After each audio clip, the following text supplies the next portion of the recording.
So, guys, I got my hands on a VR headset, the Meta Quest 2, the other day, which my cousin brought round for me to have a go on. And I tell you what, I kind of want one now, but they're bloody expensive. Have you guys had a go on one? No. I have because I went on my friend's boyfriend's one ages ago, which was a cold opening we did I think it was, a while back. I did tell you, or that was where I said after I'd worn it, I got in my car and it felt like I was drunk. How did you find it, Chris? Yeah, I really enjoyed it. I didn't realize just how immersive it was. Like, even just like being in the main menu, how it's all like 360 degrees. Like, my cousin's one had it on like a sort of villa on a beach, and even when you like turn around, it's like a completely different landscape. It's like, oh wow, it's like I wasn't expecting that. You expect it to be like copy and paste or something, or just like a screen in front of you, but no, it's not really there. So weird, so surreal. I did play a couple of games on it though, which I quite enjoyed. I played one called Robo Recall, which is one where you like it's basically like a gallery shooter, but you got things coming at you at like 360 degrees. To reload, you like got to shove your hands like by your hips to sort of like pull guns out of a holster. Which I tell you what, for the first time using it, fuck me, I found it clunky. Not the game's fault. I was just my arms were just everywhere trying to. It's like getting used. It's like wearing somebody else's skin. It's like where is everything? I don't know where anything is. It was fun though. Like you could grab hold of the robots, like drag them towards you, pick up their weapons and use them against them. Quite a lot of fun. The only thing I had a slight issue with is one of those games where you like sort of rooted to the spot, so you sort of like teleport around, which was kind of disorientating at first, just trying to move from spot to spot. Because not only would you move to like around from like you like jump like 10 feet at a time, or you're also like facing the wrong direction half the time. It's like, right, I need to move forward because there's something right in my ass. So I've moved forward, but I'm still facing forward. It's like, oh, I need to turn around, which is easy to do, but you're all fingers and thumbs the first time you get used to it. So it's probably not the best game to like for the introduction to the whole VR thing. Definitely not the best introduction. But it threw me in the deep end, so I soon picked it up, and I managed to kill like a few levels. So yeah, Robo Recall was a good time. I might pick that one up when I eventually buy one. Say So is eventually. this like one of the VR headsets where you could literally just stay like in one location and you're not at the point and click ones where you just point, click, and you move forwards, or is it one where you have to have at least like a few meters of space around you for safety? Well, you kind of need that for everything, really, because like you can play it sitting down, standing up, but it kind of depends on what game you're playing, like whether you need the mobility or not. But I also played one called Beat Saber, which I'm sure quite a lot of people have played. Yes. Oh yeah, I'm very familiar with. Yeah. thing. I played Yeah, that. so the thing is, my cousin's one, he's got it hacked. He's got it like jailbroken, so he's got so many songs on there, like all death metal stuff. So he's like, he's playing start of an easy one. So we agreed on okay. Well, Holy Diver by Dio. That's pretty slow. That should be an easy one to get into. Yeah, I failed like on the first 10 seconds, like several times. And it wasn't because I was like flailing my arms in the wrong direction. So if you don't know Beat Saber, it's kind of like Guitar Hero. You just got to like move your limbs in the right direction to like hit blocks. Lightsaber, basically. Yeah, pretty much. But what I didn't realize is like I was doing the right motions, but unlike like Guitar Hero, like the blocks aren't static. They're like the actual width changes, so you got to reach a bit further, Yeah. which is what I kept fucking up on. I was like, because I was just like swiping up, thinking, oh yeah, I got it. And it's like, oh, I'm not hitting it. And Why am then I you also hitting got to move because they're on. You have the walls that come in, and you got to move to get out the walls as well. Yeah, you do. Yeah, but When I played Beat Saber, it was quite fun. I remember I saw my mate yesterday who had it, and I remember he done like a whole load of songs, and then there's some other songs that I was like, oh, I want to try these. He was like, oh, I didn't really like that song as an actual song, and then I played it, and then after I'd gone, he went back on and did the songs, and he's like, Dan, since you've been gone, I've been playing these songs on Beat Saber, and now they're on my Spotify and I'm listening to them. So it's because of me, like, he found some new songs. That's really fun. Yeah, I remember having that with like Guitar Hero and Rock Band back in the Yeah. day. Like, oh, I don't want to play these songs. I don't know what they are. But to start off, you've only got like 3 or 4 songs to play with. So tough shit. You're gonna like these songs. Yeah, because I remember like when playing Guitar Hero 3, the one song that always got stuck in my head was like Barracuda. Just go, ooh, Barracuda. Just Oh, like, by heart. Yeah. Yeah, you just had to play it. Might be a bit hard. But because of games Great. like that, Great. it's probably what did feed my love in like rock and heavy metal. Oh yeah. Yeah, I think played a big part. I think a lot of games like Guitar Hero, like Tony Hawk's, or even like GTA's and their soundtracks. I've been listening. I've got these. I made some playlists many years ago on my Spotify, which are decade playlists. I've got one for near enough every decade that you can have music from on Spotify. So I've got 60s, 70s, 80s, 90s. Noughties, 2010s, and obviously this decade. I've been listening to my noughties one and the 2010s one quite a bit, and the amount of songs on them, I'm like, oh man, it just takes me back to like Guitar Hero and fucking Tony Hawk's, and it's just a lot of nostalgia on those playlists. They're absolutely fantastic. Well, you know, they're very curated to me, but I think the noughties one, I think there's a lot of love for that, even if you'd seen it. Either of you had seen it, I bet you'd be like, oh yeah, that song, like near enough, probably like 80, 90 songs, you'd be like, oh, these are absolute bangers. Well, you know, that's the thing with like music in games, the amount of how much it influences your music taste and how much, even when you hear a song and it makes you go, oh, it reminds me of playing Tony Hawk's and then having Superman come on, or I remember playing that with the Guitar Hero guitar on Guitar Hero 3 or whatever, you know. Oh, I'm glad you enjoyed the VR sets. Yeah, my wallet's not there. What, are you actually buying one, or are you? I keep looking at them. I keep looking at deals, like, because there's several different ones, but I think they're kind of like phones. Like they've each got their own sort of app store for what you want.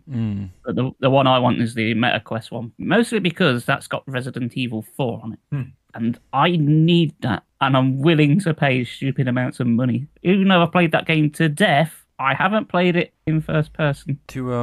Actually, Retro Smash said it was 19 years old the other week. I was like, fucking hell, I didn't realise it was that old. Yeah. I've played it way more than 19 times.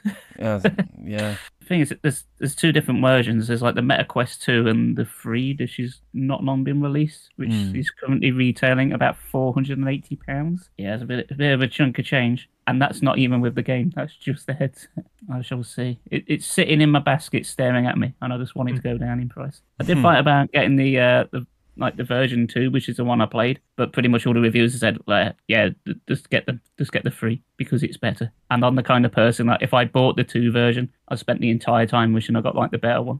I suppose it's like buying a PS4 when a PS5 is available. But I've got one final question, just because I really don't know. What is the actual entire game selection like for the Meta? I didn't really browse to the App Store. I just had a quick look at what my had installed, and his is jailbroken, so he's got tons of stuff on there. But it seems pretty large and wide. Like, obviously the MetaQuest one is like made by Facebook, so you know they've got access to quite a few things. There's always stuff coming out for it. I mean, there's like a Ghostbusters VR game, and I fucking love Ghostbusters. I do wonder though, how much of a gimmick it's just going to be. Is it going to be something like the Wii, where I'll play it for like a mum's Solid, and then it just collects dust for the rest of the all time. I figure though, stuff like Beat Saber would be really good for my workouts, like, as an addition. Do some weights, then do that when I've already warmed up a bit. If I can integrate video gaming into my workout routine, I bloody well will. Just play the Wii then, mate. I'll have to dig it out. Wii Sports.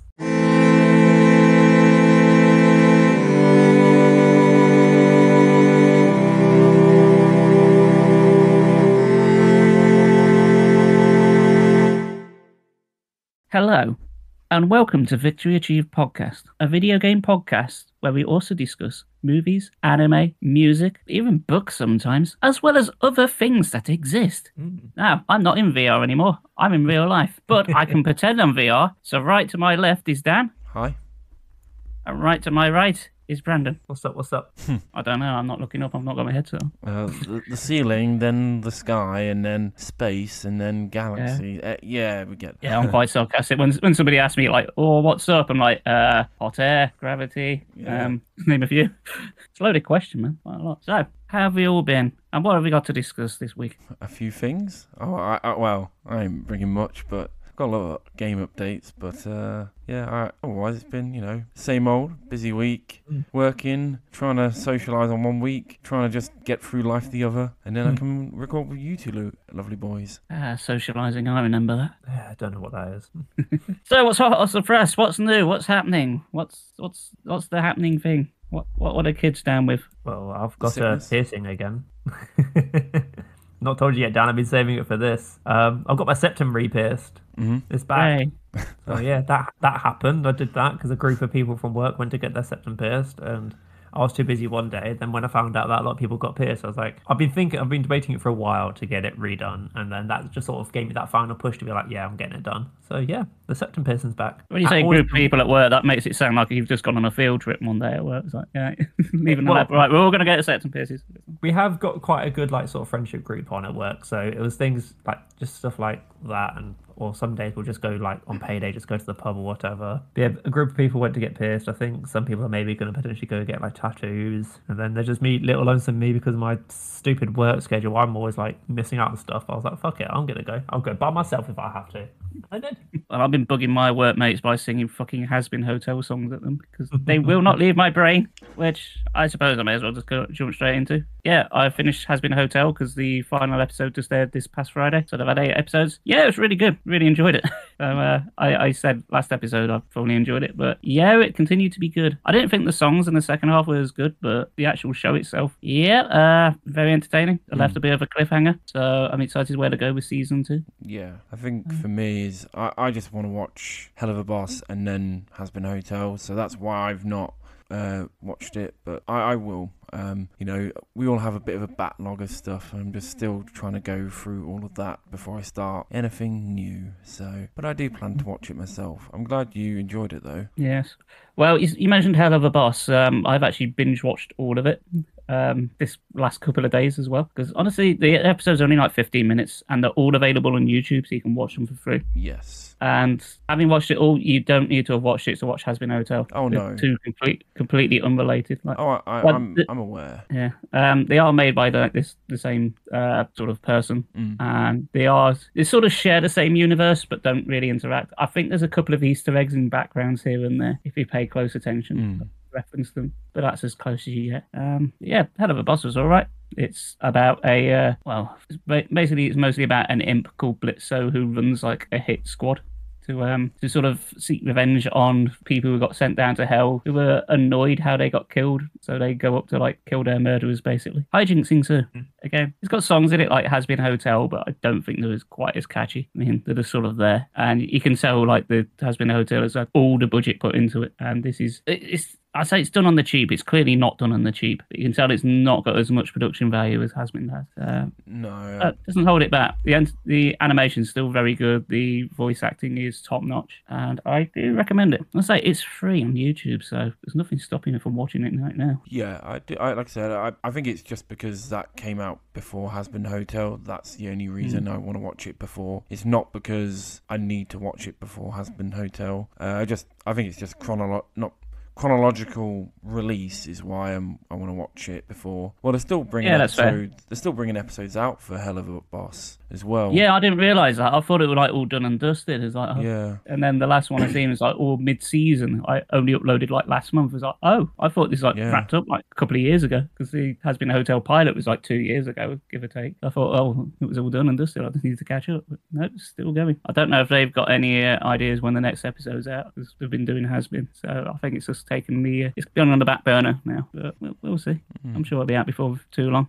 I've watched something called The Brother's Son, which is on Netflix. This is a martial arts comedy drama TV show that my brother actually recommended me. You know, when I mentioned about that go-karting that was basically Mario Kart, I went out for a meal with my family after. I was talking to my brother and he was like, he went to me, I watched something on Netflix that I think you quite like actually. It's called The Brother's Son. He's telling me, and I was like, oh yeah, I'll check it out. And then I was struggling. I didn't have anything really to watch, and I was like, I don't really want to I don't want to start any more anime. I've got enough. I was like, I'll actually watch a TV show. So I picked this up, and I literally finished it today. It's only 8 episodes, but it's pretty good actually. In terms of actors or actresses, the only big person is Michelle Yeoh. Otherwise, I don't know anyone else. But it's got some really good action scenes. That, like, the first action scene reminded me of Daredevil, where it's a bit like the iconic hallway scene, and there's quite a few good action scenes throughout the series. It's basically about these two brothers who are one's part of a triad and the other one lives in Los Angeles, and they've been separated for about over 10 to 13 years. And so you've got one who's become an assassin, and then one who wants to do like performing arts, and Michelle Yeoh's character, who's their mother, wants the guy who's doing performing arts to like become a doctor. And so they have two very separate lives, and their worlds clash when their father gets put into hospital, who is the head of the triads that the assassin brother is part of. And it's just got some good like dynamic between the two brothers, and you got the family dynamics really endearing at times and quite funny. Honestly, I found a lot of heart and a lot of bits with the brothers quite relatable. I don't know, I don't think that's why my brother recommended it to me, but I definitely saw that. I was like, I could definitely see like the older brothers are literally a bit more like my brother, and then the younger brothers a bit more like me, in weird ways. It was quite endearing. Yeah, it's not the best show. There was a few plot twists that from like episode 2, I was like, this is going to happen. By episode 6, the plot twist occurred. I was like, yeah, I guessed it. It was not difficult, but it was a fun 8-episode show. That, you know, if you want to watch something that's a 1-season thing, 8 episodes, hour long each, I recommend The Brother's Son. Like, it's definitely an enjoyable show. Does it feel like it's going to continue on, or do you think that's literally that's the end? It had a post-credit scene, and you know they probably, I don't know. It's how I felt when I watched Altered Carbon season 1. I just felt like they should just leave it. I don't think they need a second season. I don't think. You know, I don't know. Yeah, okay. The younger brother, there's certain things in his life that aren't resolved, and same with the older brother and the mum. But I feel like you can just, use your imagination. I just personally, I don't know. They might do a second season if it's been watched enough, but I think it'd be a perfect 1-season show, and that'd be fine. But you never know. They did a season 2 to Altered Carbon, and I've still not watched it. And well, from what I hear, there's a good reason I've not watched it. So but hey, like I said, I really enjoyed it. I recommend it. It's got some good action scenes, some good comedy, good drama. Yeah, it's not the most complex story at times, but there's enough to love about it. Well, I did get confused. Well, not confused. I wasn't sure, but there's a bit where they go to this mansion, and I swear I saw it on a Mr. Beast video, but I'm not sure if it did, but it was really surreal. I was like, I swear I've seen this on Mr. Beast video. I could be wrong, but it was a bit was strange if it was, though. Yeah, no. Like I said, it was a good show. Brandon, you've read something recently, haven't you? Yes, but I don't want to spoil it too much because I know you want to read it.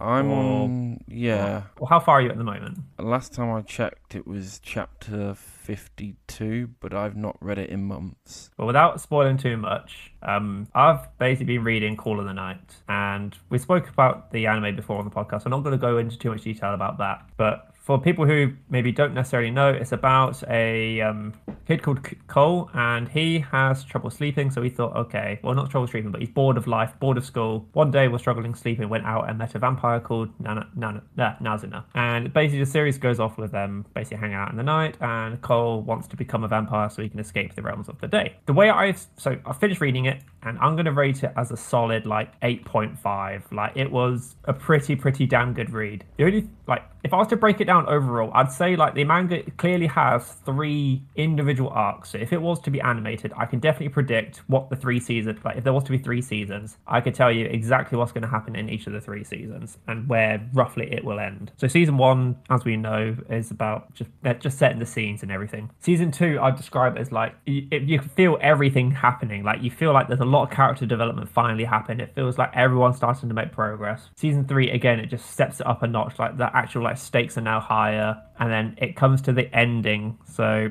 the problem I have with Call of the Night as is I'm not a fan of the ending. It feels like a very, like when you read like a romance or you watch a romance, you want things to happen. Yes. It's basically, it feels almost like a cop-out ending, and it's just like I had such high hopes for it, and I wanted certain things to happen, but they just didn't, which left me feel a bit sour with like the generic ending. But hey, it's probably how the author wanted to do it. It's not necessarily something that we as the viewers or readers necessarily want. The older I get, the more I realise with a lot of, probably in just general terms, not like even like Marvel films are exactly the same. Like they tend to go for quite a lot of things tend to go with a more safe and more generic ending than you actually realise. Whereas you have something like Infinity War, which really still just shakes up what endings could be in like the modern age. And I don't know. I feel like there's maybe something behind it in a sense. But maybe it's more like executives to an extent with certain things, but I don't know. Probably, but by having these bland endings, it just means that it ends and then people just don't talk about it. So it literally just puts the show, like basically puts the tombstone on the show, and that's it. It's no longer a talking point. Whereas something like, as we mentioned last episode with Code Geass, it had that ending, that well-known ending, and people still talk about it to this day. Whereas the Call of the Night ending, I feel like if it had the ending that we as the readers wanted, it might necessarily still get spoke about, and people will probably be like, oh yeah, like you should read Call of the Night, he does this and this and this. I mean, at the end of the day, Call of the Night is still a fantastic read. Like it's a very satisfying read, but it's just a shame about the ending, in my opinion. Well, as gamers,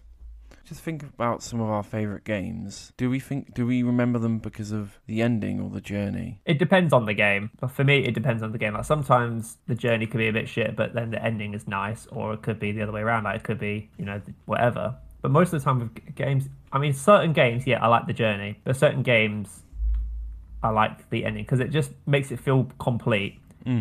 It's like, would you make a cup of tea, steadily drink it while it's warm and let it get gradually cold, or would you still drink it or would you just drink it while it's still warm? I try and drink it as quick as I can while it's still warm, but yeah, you drink it while it's still warm, while it feels good. You don't basically let it just go on until it gets cold. No. I feel the same way about the media I consume. I'd rather it keep it warm rather than just let it. Like I feel like even when I was reading it, I could feel like for about 15 chapters or 20 chapters, it was still trying to allude to a certain point, and it just didn't. Like it kept thinking, okay, it felt like the author was slowly just losing the will with it, and he just wanted to put it to an end. But at the same time, it's the tea's now going cold. Just do it while the tea is still warm, and don't let this sort of energy just fizzle out, which is a shame. I would have rated it a 9 should the ending actually be a bit more wholesome than what it was. But yeah, either way, read Call of the Night. It's 200 chapters long, so depending on how quickly you can read. As Jan says, enjoy the journey, and it is a really, really good journey. Like the genre basically changes as you go through, and yeah, it's still a great read. Just check it out. Well, I really rate the anime, and what I have read was really enjoyable. I do plan to fully read it. It's just, as we all know, life gets in the way, and I'm currently reading Berserk, so that takes priority because I want to read that before I go to Japan. So what do you feel about endings and the journey, Chris? Well, for me, when it comes to gaming, I'm more for the gameplay. I can forgive like a shitty ending if the actual, the whole experience overall was good. That's my take. Yeah. In fact, half the time, I'll be honest, if I'm playing a game and it's not mostly story orientated, I'm mostly just mashing X to get through it anyway. Yeah. I just wanted to get to the next shooty section or whatever. So yeah. But speaking of messengers, so I just played the brand new for free Silent Hill game that came out on PlayStation. I have thoughts. I don't know if they're necessarily good thoughts, but I have thoughts. I have thoughts. So, Silent Hill, the short message. Basically, it's only a short experience. It really is like a couple of hours tops. So the name checks out. And being Silent Hill, it's really, really difficult to talk about story without ruining anything, because it's mostly about subtext, deeper meanings and reading into it, personal trauma. In fact, this game starts up with a suicide prevention hotline and message to like reach out to people, because it's, trauma reaching. And it does pop out several times. It's basically the loading screen. But it does deal with those kind of issues. But I feel it was really, really lacking in the story. Like really lacking. It's whereas other Silent Hills, it's like kind of down to interpretation and how you read it. It's got multiple endings. This game's only got one ending, and it's very on the nose of what it is all about. In a nutshell, bullying is bad. Did you know that, guys? No shit. It revolves around basically 3 teenage girls, high school, social media, messaging. I don't think I really need to say much more about the story. You could probably piece it together from that, really. And Silent Hill, well-known iconics for its monsters. This game has a monster. It's sure as shit. It may as well be. It's sure as shit ain't scary. It's annoying is what it is.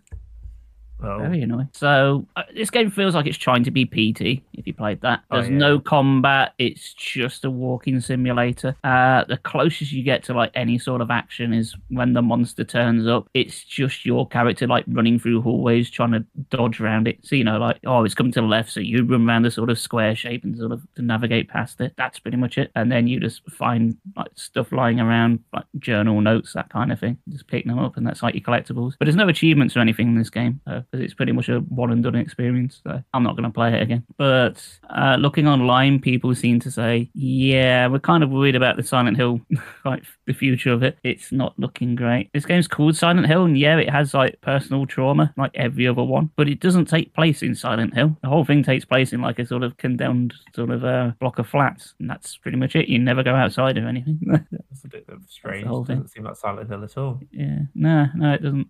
Say apart from the psychological trauma thing. You could have called this game anything else and it would have flew. But I suppose it's just Konami releasing something. Basically, I think they're just doing it to like keep the IP, because they're sat doing nothing with it. And if you know anything about copyright laws, like if you don't do anything with your IP, then it's going to expire and then other people are going to do it. That's what it seems like. But review-wise, this is getting like 3 out of 5s at most. Some people seem to have really enjoyed it, but the same people that said, "Oh, it's really good, it's really deep," it's like also strike me as the same thing like people who've never played a Silent Hill game before. But it does speak to their like sort of like teenage demographic. But that's just the reading I'm getting. Anyone older like grew up with the other ones are like, this ain't Silent Hill. I feel that way as well. I can't completely poo-poo the game. I mean, it's free, so and I did complete it. It's not like I played it for a bit and I was like, oh, this is shit, and just put it down. I did finish it. I did see it through. But the last section really was annoying. The last section is like one of these chase sequences, but you gotta like find 5 items before you like get to the end, and they're all sort of spread out. So essentially, you've got to do this all in one go. If you get caught once, it's just like instant death. So it's kind of annoying. At first, it felt like trial and error. It's like, oh, I'm going this way, and she's just like there. But no, there is a slight aspect to it, but it kind of just comes down to like memorization. There's no way you're going to do these like little chase bits. Like maybe the first couple on like the first attempt. There's no way you're going to do it on your first attempt because you just don't know where you're going. It's just hallway after hallway after hallway, and it all looks so similar. And it took me about a dozen attempts to do the last bit. Eventually, you sort of like map it out in your head, like which way goes where, because it's also that kind of, it does that kind of thing where it sort of like loops around if like you're going the wrong way. So once you've got it memorized, that's it. Like the game's over. You're never gonna know like where the hell you're going on your first playthrough. But would I recommend it? Not really. I mean, check it out because it's free. Give it a whirl. But if this is where the future of the franchise is going to head, if it's going to do more of this, nah, you can keep that. I certainly want to pay for it. If I'd have paid even like 10 quid for this, I'd have felt ripped off. So did you go into this knowing what you were in for, or was this all no, absolutely nothing? not a sausage. Went in completely blind, so I had no idea what to expect. But it just didn't grip me. Although looking at the Blooper Team's version, they had a bit of gameplay footage of the Silent Hill 2 remake. Oh dear. It doesn't look very good. It's no Silent Hill. It's no Resident Evil 4 remake. Let's put it that way. Oh. I'm very concerned about this. Silent Hill 2 is one of the best games ever made. Right, period. They are not doing it justice. I mean, it's still not final footage, but they've really got to pull the socks up because it does not look good. It's like, oh yeah, well, Resident Evil went third person, so we're going to do like third person, like over the shoulder with this one as well, like Resi 4 did, even though Silent Hill 2 wasn't that. Yeah, I'm concerned. I love Silent Hill, but let's be honest, they've not released a good game since like the 360. And even then, the games aren't considered good, but I like them. Yes. Oh, that's really a shame. It really is. It's the Silent Hill games at the minute feel the same as like Resident Evil when it comes to films. Oh. It's like, okay, you got the name attached to it. Why is it bad? Let's make a good one. You made like 3-4 smash hits straight knocked them out the park in a row. Why can't you seem to do that anymore? Oh wait, Konami. That's why. It all makes sense. Yeah. I mean, I'm definitely going to play Silent Hill 2 when it comes out because obligation, I suppose. Maybe. Yeah. Maybe it won't be that bad, but I do not have high hopes in any stretch for it. I don't think anyone has. I think anyone's seen it went, oh no. Yeah. I know it's been delayed a few times, but could you guys delay it by a couple more years and start again? Can you not just do what you've made, unmake it, try again? I'm just like, just don't do it. I want the original's fine. I don't want a remake of it. I want to hear the awful voice acting of James Sunderland. Well, that's already been done with the HD collection. Yeah, and that can fuck off as well. Quite like it. I mean, not because of the technical aspects of it. I mean, I just like it because it's the easiest way to play it now. True. And again, gameplay-wise, it's the fucking same. So that's what I'm here for the most part.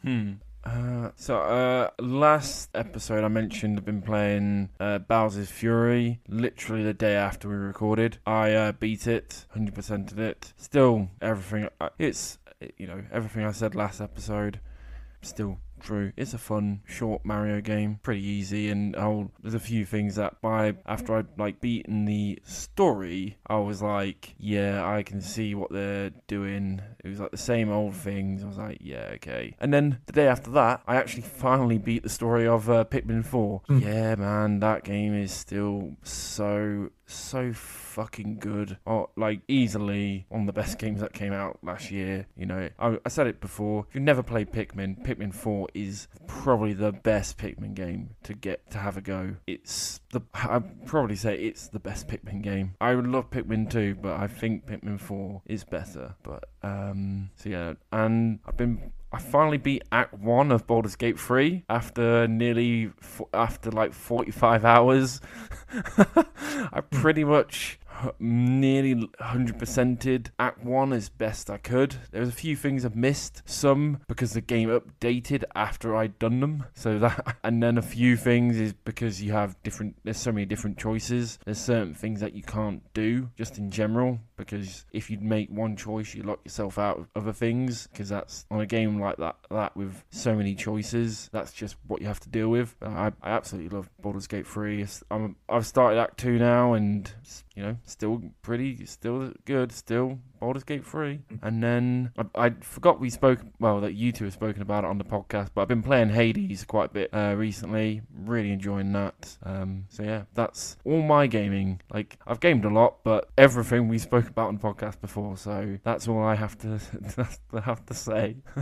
Right, if you're on about gaming updates, I can say that after we discussed this, I can't remember if it was last episode or the episode before, somewhere, but I finally decided to platinum Bloodborne. I was missing the trophy for 2 of the endings because for some reason I keep going for the Great One ending where you use all the umbilical cords, and for some reason I didn't get the other 2 endings of when you sacrifice yourself to the moon presence and let German basically kill you. I've got no idea how I didn't get those trophies, but I've definitely done the endings. But hey ho, so I did 2 playthroughs, did that, and got all the weapons because they were the only ones I was missing. Yeah, it felt refreshing to play Bloodborne again. Felt nice just to go back and do it. Well, if we're doing gaming updates,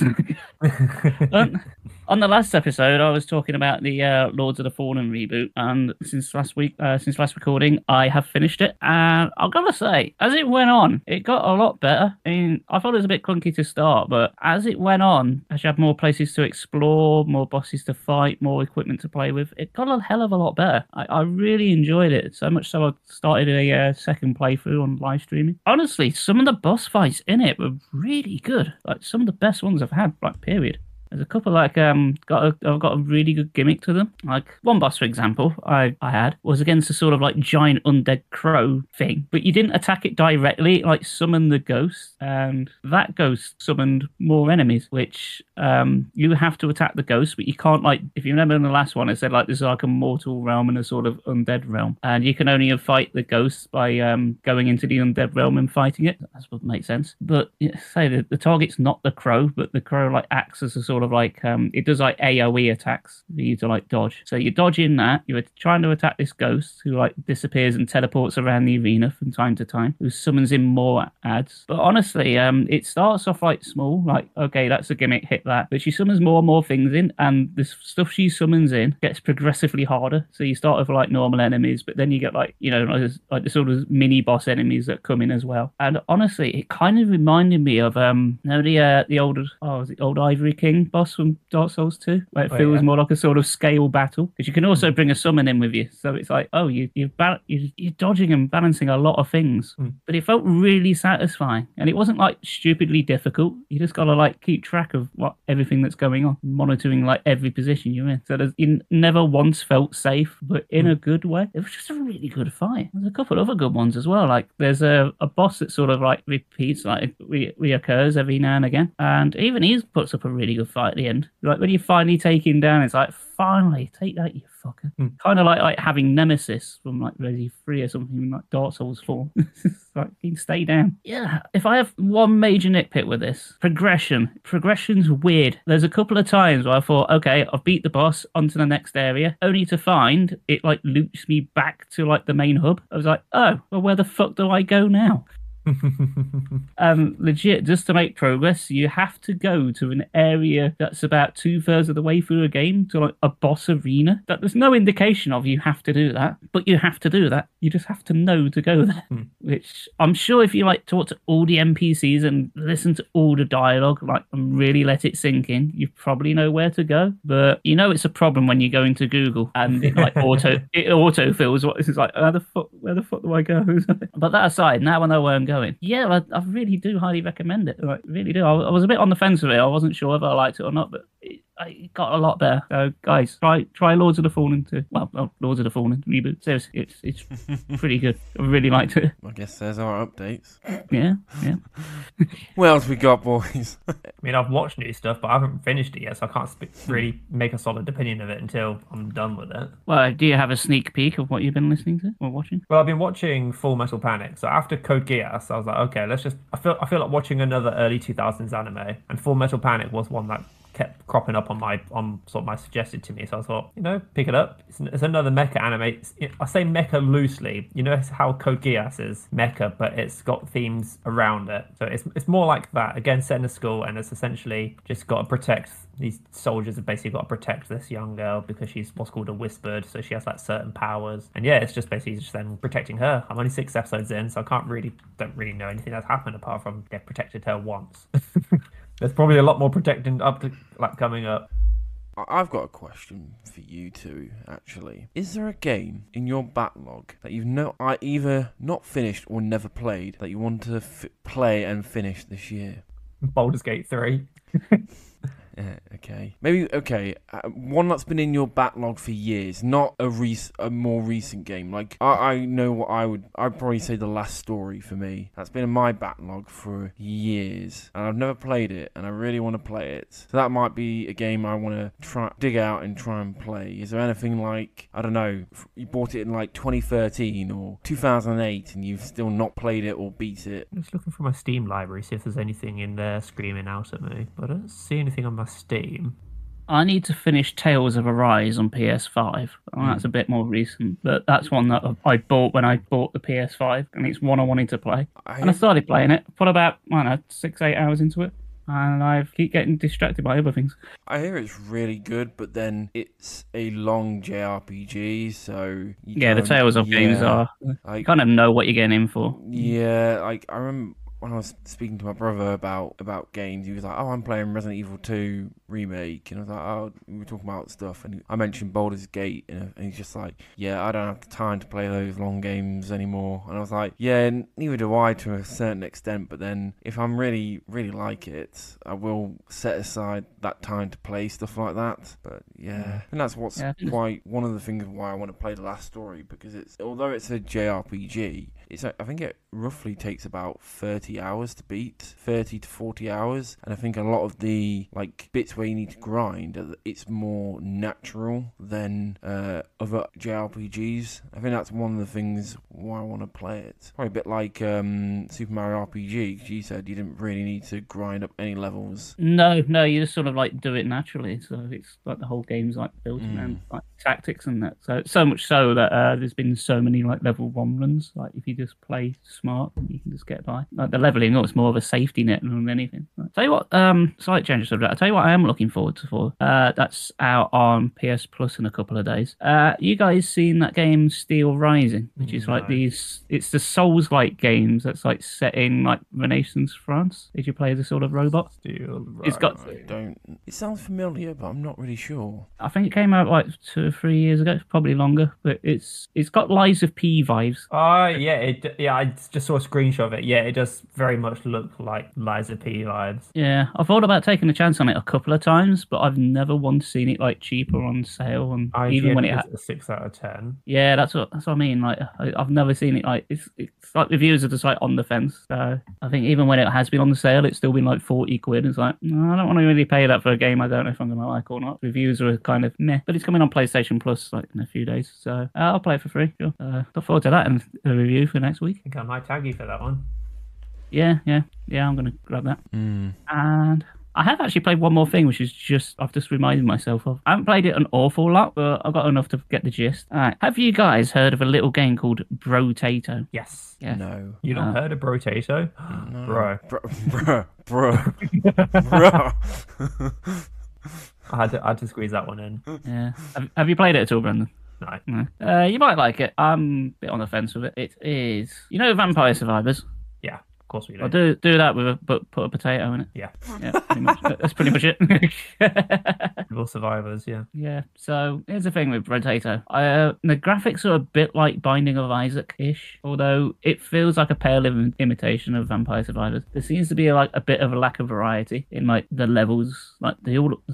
From what I've played, they all look the same, to sort of like grey, muted colours. Nothing pops. It's. I tell you what, it reminds me of. Those sort of early Flash games, like on Newgrounds. Kind of reminds me of that. Like someone's made in like the bedroom in like 10 minutes. In the gameplay, it plays like Vampire Survivors, and there are quite a lot of weapons and attachments you can get, things to support. But for the most part, all the support things have like up and down sides, so it's like +2 rate of fire but like -5 health. Everything's like that. There doesn't seem to be there's no like shop in it, like in Vampire Survivors that you buy upgrades over time. There doesn't seem to be any of that. There's like unlocks for like finishing a run using X character and getting so many kills with this, that and the other, so they're more like feats than unlockables. Okay. I guess what I do find weird though is that you can use like multiples of the same weapons. You can have up to 6 weapons, but you could say have 6 shotguns if you really wanted to. But it all like falls on a dice roll of what you're going to get when you level up. But your stats and like your guns are like 2 different things. So you use like the in-game currency that you find knocking around, kind of like Vampire Vampire Survivors experience. Like it like doubles up as like one and the same thing, like money and XP is the same item, and you can level up in between rounds because it's all wave based. It's not like a continuous thing, which I'm not sure if I prefer that or not. I think I much prefer the Vampire Survivors route where it's just constantly coming at you rather than breaking it up. But I understand how it does it for the gameplay. Because if you get enough XP, you level up between rounds, and then you can use like your currency to buy whichever guns and knickknacks you want. But they're all only relevant to that run. Once it's over, that's it. Start from scratch all over again. So I've put about an hour into it. So I've done like 4 or 5 runs, which is pretty much enough to get the gist of it. And yeah, it's okay. Just okay. It's just okay. It's no replacement for Vampire Survivors, not by a long shot. But if you want something else to scratch that itch, then you can say you do worse. But I'm not sure what else is out there that plays the same, to be honest. 20 seconds to 20 minutes till dawn. There's that. Oh yeah, still need to check that out. Somebody mentioned that to me on stream, and I've not looked at it. I'll get around to it eventually. Guys, done anything else? I paid off fucking Japan. That was not a nice time of having all that money go out. But other than that, I ain't got anything else to talk about. Sorry, guys. That's all right. Well, I'll tell you what, Brandon, you mentioned shortly before stream about modding as a topic. So, shall we talk about modding for a bit? Yes. So the reason why I bring this up is because one game which has been stuck with me for a very long time is Terraria, and I'd say literally this year, my viewers on Twitch, we did like a Terraria playthrough using like the difficult seed, and they were like, oh, we should next do Terraria modded. And originally I was a bit skeptical because I've never really done like game mods. I don't know exactly how they work, because I've always been like a console gamer, and consoles in terms of mods are very much a very rare occurrence. Like it only sort of recently came about when like Skyrim Anniversary Edition came out, and they brought in like the workshop tools from Bethesda into that. But then now that I've got more into PC stuff, we decided to do like a Terraria modded playthrough. And I'm just going to say this straight up, that after playing the Terraria modded playthrough and like some of the different mods that some of the workshop people have made, it's going to be very, very difficult for me to go back to vanilla because some of the mods are just fucking incredible. So while we've been recording, like for the past 2 recordings, this is recording number 3 since I've been doing this, is I've been playing a Terraria mod called the Calamity mod. And essentially this has added in like a whole bunch new items,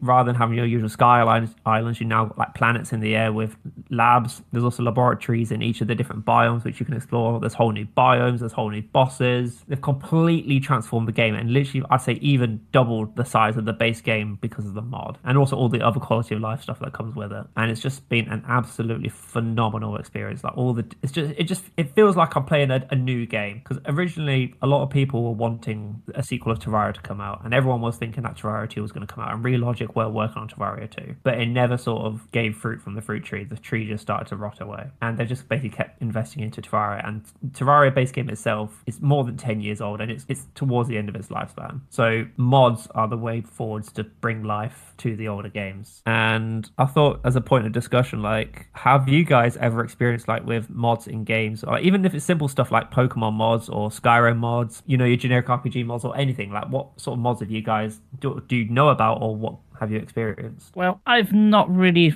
dabbled with mods all that much because I'm a console gamer, so they're pretty much off the table for the most part. I have played a few games which I suppose they are mods, but they're more like fan-made campaigns. They aren't mods, really. And I've played those, so like the original Dungeon Keeper, Legend of Grimlock 2 has got amazing mod levels, like full-on, like 40, 50-hour-long campaigns. Like, they'll keep you going. You get your money's worth out of them, and they're free, so you definitely get your money's worth out. But all my knowledge of mods is like secondhand, which I've seen from other like YouTube videos or someone else playing them. But I think the mods that stick out in my mind are the funnier ones, like the costume changes. Like Resident Evil 3, for example, a chap, Dante Ravioli, he had a mod where Jill was firing a banana. She was dressed up in like a sort of nightgown gear. Well, I say nightgown. It's like the full-on button-up sort of like stripy pajamas with like the little floppy hat. And of course, Nemesis was played by Shrek. So there's a lot going on to unpack in that story. Like, it kind of makes it slightly less scary, but slightly more entertaining at the same time. Of course, if you really want to talk about mods, like the heavier ones, anything to do with Skyrim or Fallout, Mate the Dragons, Randy Savage, fuck it, why not? And pretty much every game, I think, by law now has a mod where Thomas the Tank Engine is in it in some form. Yeah, like Choo Choo Charles, that was funny. Yeah, like I've used a lot of mods on Skyrim. It got to the point where it was like, maybe this is too much. I had like, as you say, that the Thomas the Tank Engine mod for the dragons. I had like Legend of Zelda ones where I had like extra areas. I had like Naruto mods so you could have the Rasengan and like Chidori as spells in Skyrim. Yeah, I had some other actual gameplay ones or texture ones which were quite good. But yeah, I had a lot of like random shit that ultimately just either made the game stupidly easy more than it already is, or just kind of destroyed the actual traditional experience of Skyrim. And so Skyrim is one of those, like, you should 100% play it with mods, but also make sure you have Skyrim on something else to play it traditionally. Because they're fun. The mods are fun, but they also ruin it.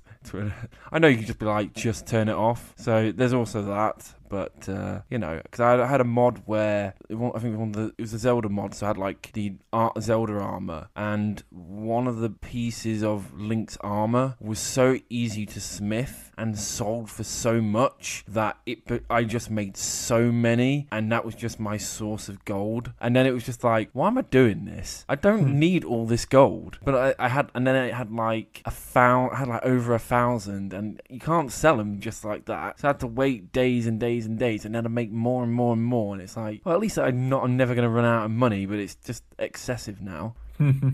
I know they eventually brought like, so you could download mods onto consoles for like Skyrim, but I don't know how that will work really. But there are some good mods. Like there is a mod for the Fallout 3 and Fallout New Vegas where you can combine the map. Right. I'm not completely sure how that works, but it sounds pretty cool. So you basically have both games in one. Oh. I know someone's been slowly modding Morrowind in the Skyrim engine.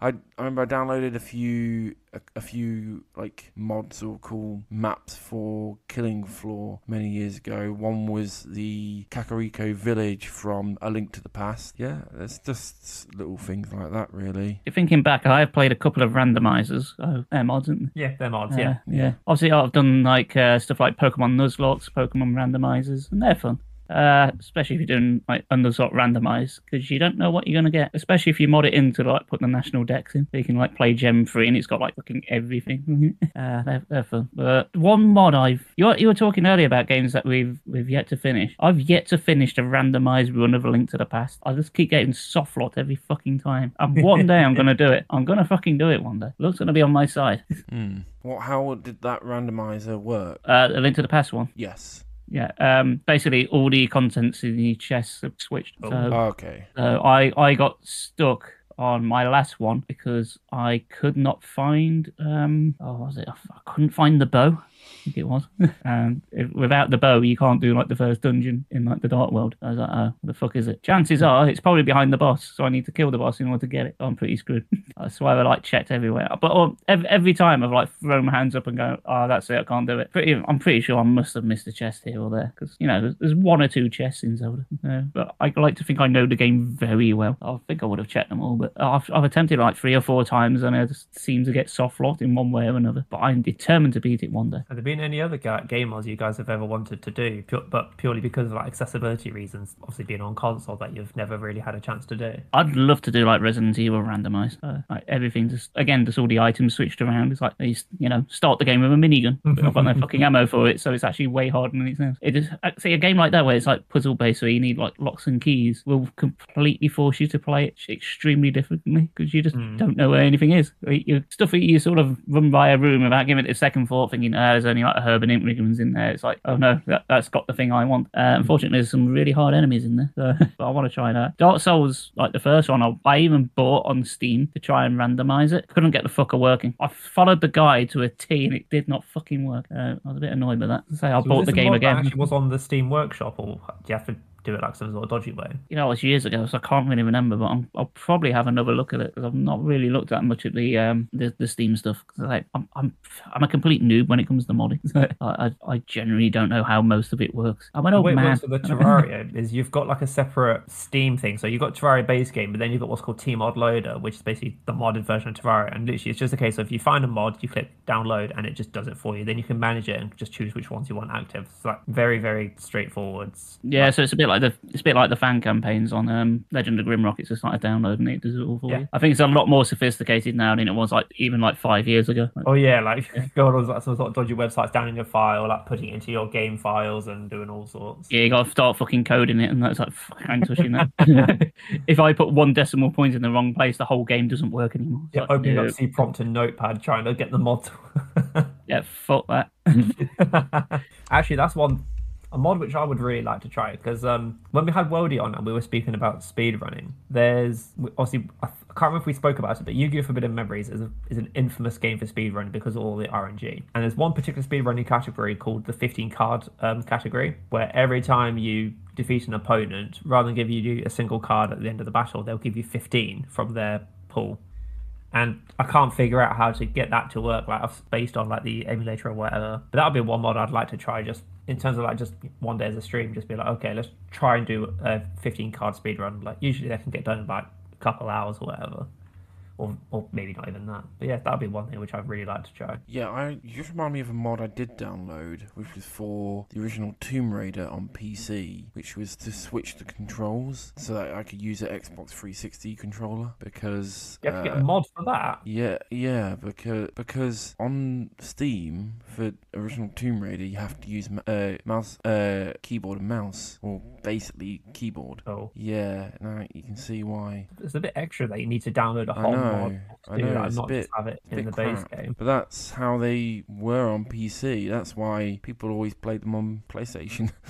So that's a bit odd, that, because my Xbox controller works fine on my laptop and my old one as well. I didn't have to download a patch or anything. I just plugged it in, it just bloody worked. No. So the actual original Tomb Raider game, you can't play the controller. You have to use keyboard and mouse. So I had to download a mod so I can use it, because it's not compatible just on it. So if you buy right now, if you went and bought Tomb Raider on Steam, you cannot use a controller with it. Okay. That's what I mean. And I was like, well, I'm not gonna struggle with a keyboard and mouse, or more the keyboard. So that's why I had to download that mod. It was a bit annoying. So what I don't miss, when I was first like emulating stuff, like back when I was like 16, 17, and playing everything on a keyboard. And I wish I had I wish I could have used a controller back then. It's so much nicer now. Trying to play Super Metroid on a keyboard when you're trying to, do the dash boots and, run and start wall jumping on a fucking keyboard is nigh on impossible. Mods have been like big for the gaming community, because you've got stuff like is it Team Fortress 2 and like Overwatch, which both kind of stem from like a Half-Life sort of mod originally, weren't they? Yeah. Was it and Counter-Strike was one as well? So maybe, yeah. I'm not sure actually. No, I'm not an expert on modding, and some of the bigger franchises are out now. Started life, it's Half-Life, and then someone had the idea of like, yeah, why don't we make it multiplayer? And then boom, Team Fortress 2, and then Portal happened. There's a few more steps to it than that. And then you had like the whole legal problems with stuff like Grand Theft Auto with the hot coffee mod. What? You know about the hot coffee mod? No. Basically put nudity in it. And there was like pretty much a lawsuit against it, which led on to other things like more gaming restrictions, or the way they can, I don't really know. I know it's popular. I know people have done like fucking documentaries on it, but I am not an expert in any way, shape or form. I suppose I killed that conversation. I've just gone into a website just to have a look at what some of the most known mods are, and obviously you've got like the Dark Souls randomizers, Irregular Stray Souls. You've got Final Fantasy IX Moguri mod. With the Moguri mod, Final Fantasy IX can now be visually enriched and enhanced to make it more playable on modern systems. Right, okay. It's a lot of the roleplay servers on GTA 5, Grand Theft Auto San Andreas, SAMP. There's no dynamic scope of Grand Theft Auto, blah blah blah, allowing players to engage in multiplayer shenanigans. Okay, so it's a mod for San Andreas which allows you to do multiplayer multiplayer, which is interesting. But yeah, Terraria's on the list. I knew that straight away. Doom 3, the Dark mod as well, which just makes it just darker and more sinister. Obviously, there's Gary's mod, which is Prop Hunt, which is like one of the most well-known mods as well. Final Fantasy 7 randomizers. Oh, that'd be interesting. Skyrim having whole new different cities and stuff. Skyrim VR as well, fucking hell. Oh yeah, that's another one I want to try and get my hands on. Again, play those games to death, but it'll completely change it when you're in that perspective, when you're like fully immersed in it. Yeah, if you've got arachnophobia, you might want to stay clear of the Skyrim VR. The frostbite spiders. I'm good. I'll try and make friends with them. Oh, I've not got arachnophobia. I'm just saying, if anyone listening, Oh, I don't think any of us three do, but you know what I mean. Actually, mod-wise, one of the mods in Skyrim turns the spiders into bears, just for that reason. I wonder how you know that. Cause Then you just get very confused when a spider starts roaring at you, like or also on one day a bear just spits at you, like okay, that's actually a frostbite spider. Well, we all know bears can spin webs and shoot venom at you. That's the science. You know when you go through Bleak Falls Barrow and you meet the wounded giant frostbite spider, I can't imagine that just being a bear just descending from the top when he greets you in front of the dark elf. Yeah, it spins around with a thread from its arse. Yeah, as bears do. Yeah, seen that mod in action. Yeah, you just have to bear with it. But okay, here's another question about mods then. Obviously, majority of us, we became console gamers on everything. Of the console games you've played, which game, like if you had all the skills and technology in the world and you could just do it there and then, what sort of a mod would you like to make, and then what sort of games? Yeah, again, I'm a simple man. I like the games as is, but I would just like new and fresh ways to play them. So for me, just something simple like randomizers would be fantastic. Like, I don't know, Metroid Prime randomized, move all the items. So you end up exploring areas completely out of order. Just keep things fresh. Move enemies around. Keep you on your toes so you can't get complacent. But like the final boss in like the first yeah. Like imagine like on Dark Souls 1, normally you'd fight the Asylum Demon. You open up, it's just fucking bed of chaos. You're like, oh shit, here we go. Yeah. Because people do stuff like duplicate the amount of enemies that are in there, or might make every enemy like the final boss. It's like, that's more of a fucking around thing. That's not a really sensible thing. I know people have done it and like done full playthroughs of it, but they're more for like actual content creation. There's like no person in their right mind is actually going to sit down and just play it for themselves for fun. They'll play it for entertainment reasons. You ain't going to do it in your spare time. What about even in terms of like mods for quality of life? Like what would you do as well, because they exist? Skip cutscenes. Oh, monkey. Dead Space. I love that game. I play it to death. For fuck's sake, let me skip. Oh, Dan understands what I mean by calling Chris a monkey. Yep. if anything, I'd like to do mods to make like more cutscenes for certain things. Like when certain cinematics just feel a bit abrupt. Like I'd like to see a cutscene of the fucking Taurus demon jumping. Like what is the Taurus demon doing just before he appears? Just something simple like that. Or just having a nice cup of tea and you're just going him and annoying him. You're like, oh shit! Oh, gotta stop the invader. I haven't really got an answer. I can't really think of anything, to be honest. I know I can't think of anything, to be honest. It's a tough one, isn't it? Because games, like, you're hardwired to know how a game works, and basically, when you're thinking of trying to mod it, it's like you're essentially changing the entire game, making it a brand new experience. That's a hard thing to try to conjure up when you've already got in your head what the game is and how it works. What simple things like, I don't know, programming like a death counter. So like if you're doing like a challenge run, you can just see how many times you died rather than just having to manually keep track. Just something simple. I guess one mod. I think actually, here's quite a mod that would be quite nice. I know on like fan-made games they do put it in, but like if you had like if you're doing a Nuzlocke, one mod is to make sure that when a Pokemon does lose all its health, it stays dead. That's an interesting mod, so that right, you can obviously if you're doing a Nuzlocke you turn it on. If you're not doing a Nuzlocke, obviously you don't have it on. But when you're doing a Nuzlocke, so then it's not like, oh wait, shit, I accidentally revived him. It's like no, once they've run out of health, right, there you go, they're dead. Put them in the box, move next Pokemon, there you go. Yeah, that'd be quite handy. Yeah, I know. Let's keep them all rather than release them or whatever. So even the newer Pokemon games, like I've just finished Shining Pearl. You want mods that sort of like allow you to like probably like turn off experience sharing, like Scarlet and Violet. Oh please. Yeah, stuff like that. Skip tutorials, skip intros. Like, yeah. It's like, I know how to catch a Pokemon, mate. This is not my first rodeo. We get it. This is nothing to do with modding actually, but I just thought of it before we even mentioned Pokemon. There was an update on the Switch for I think is it Pokemon Home? Is that what it is? Yes, I've not played it. Well, Pokemon Home's the app that allows you to transfer Pokemon from the different games on the Switch. And now it's had an update or whatever it is, so you can transfer Pokemon from Legends Arceus into like Scarlet and Violet. If people are interested in like that, that's a thing now. So it's kind of made me want to play Legends Arceus again, because it's like, oh, I can actually have a Hoosian Arcanine on Scarlet and Violet, which is pretty cool. Or I know there's been some, I know this is a completely changed topic, but I know that there's been like some Pokemon from Legend Arceus that have completely broken the competitive Pokemon scene. Because they're just that good. Like, I think, is it the Basculin evolved form? I think that in Scarlet and Violet is just too strong. But anyway, that was just something I just remembered. Well, looking at it, I think they ought to, even though it's not out yet, I think they ought to mod the Silent Hill 2 remake so it's, actually Silent Hill 2. Well, that's the thing, like with mods, because they literally completely change the way you can play a game. Like I mentioned with Chivalry, it literally turns it into a whole new experience, or as in like player design maps and stuff. So yes, why can't they just mod Silent Hill and make it become actually Silent Hill with Pyramid Head and the nurses and actual Silent Hill itself, rather than just a block of apartments? If you look at a game like Starfield, which is relatively recent, which is sold well enough, but people don't think a high lot of it. It's just going to it's going to be in a modding scene that's going to keep it relevant. Yeah. 100%. It's down to the fans to actually make it good. Yeah, it's the reason like why Skyrim as well is obviously not only just because it's a great game, but the mods keep it fresh. So yeah, even like Minecraft's fucking ridiculous for mods as well. You know what? Fucking Bethesda's guys, I'll give them this. They could just release anything, like just release like a basic framework. It's like, right, here's the code. This is basically a game. You've got your basic structure there. Have at it. Make it whatever the fuck you want. Mod and make your own game. Yeah. You want to make it Skyrim? You want to make it Fallout? You want to make it Starfield? Fucking go ham. Here you go. It's a first-person game. You do the graphics. It's all yours.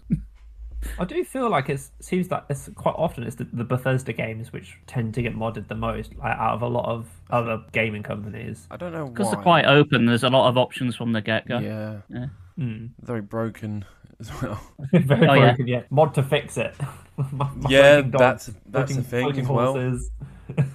Like... See, I'll tell you what, I bet it's relying on modders that have got things like OCD. So they deliberately released it broken so they know someone will fix it, but they won't stop there. They'll keep going. And Genius. Before you know it, they'll be like, okay, we're going to introduce it as an update so it's no longer a mod. Yeah. That's just reminded me. One mod I do have that I was playing the other year that I spoke about on the podcast was Vampire the Masquerade Bloodlines, where because there's a mod that fixes the bits in the game where it freezes. It just fixes the entire game. From what I understand. Yeah. Everyone's said like, oh, if you play it, don't play the base version because it won't work. You have to. It's like the fan patch is like mandatory. It's like, yeah, if you don't have that, it ain't gonna work. Yep. So there you go. Well, if that's about it on mods, that'll be the beginning of our outro. So yes, I think that's pretty much. Yeah, I think that's it.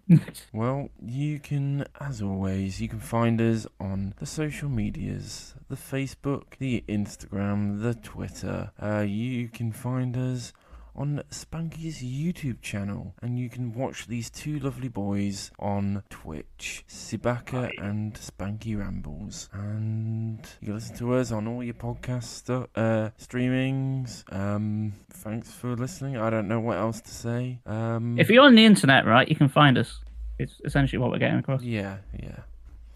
Don't know what else to say. Listen to Retro Smash. They're all great. Yeah. Every episode, I don't know what to say. Listen, just follow us on social media, general. I tell you what, guys, if you don't like this outro, then just get a mod for it. Yeah, I think you should. Yeah, just mod the podcast. Make it how you want it. Just fix it. This is the outro. Facebook, Instagram, Twitter. Oh no, I can tell Dan's not part of the modding community. Like robotic voices, AI voices. There you go. I don't know. Pretty certain ChatGPT can write a mod. There is no way ChatGPT can come out with the same kind of shit I come out with. There's no way it can predict it. Well, And who knows? I've got it on my phone. I will ask it at some point. Who knows? ChatGPT, make a Victory Achieved podcast episode. Fair, I did. We can literally phone it in one time. Fair, I did actually listen to a podcast where on the podcast they actually tried to get the ChatGPT to do that, but then it all failed because it couldn't identify that their podcast was a real podcast. I should also say their podcast is bigger than ours, so that's also a thing. But hey, that will have a secretive ChatGPT one that only that particular branch of ChatGPT knows about. Won't access the wider neural network as Tesla intends. You know what I mean? Well, who knows what shit we'll spew next episode? Probably more than what shit we chatted this episode. Probably not as much shit as Konami could release. Or at least what's he called? Bobby Kotick's left now. I forgot to mention that the other week. What's that? Oh, don't worry, it's been very much in the back of my mind. Yep. Comes in, ruins company, fucks off. Oh, he's fucked off now. Yeah. Again. Hopefully in front of a truck. Truckun. Hey, we'll just get isekai'd. Alright, well, have a lovely 2 weeks, everyone, and you'll hear us again soon. Bye. Bye. Right.